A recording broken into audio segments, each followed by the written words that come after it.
একটি কৃষকের মেয়ে চাষ করছিল তার মাঠে। এক রাজা চলে আসে শিকার করতে করতে তার কাছে এবং এসে বলে যে আমার অনেক তৃষ্ণা পেয়েছে, তুমি আমাকে কিছু খাওয়ার মতো দাও। এদিকে কৃষকের মেয়ে টেনশনে পড়ে যায় যে রাজার মতো মানুষকে কি খেতে দিবে।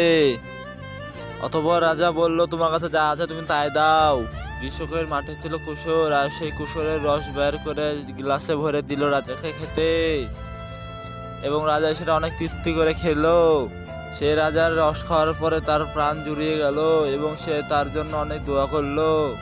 পরের দিন রাজা সেই মেয়েটির কাছে আবার আসে এবং আবার এসে বলে, আমি তৃষ্ণার্ত, আমাকে কিছু খেতে দাও। মেয়েটি এবার দুইটা না এবার 5টা কুসুর ভাঙলো এবং দিল তাকে খেতে। রসটি খাওয়ার পর রাজা বলল, সে আগের মতো স্বাদ নাই কেন?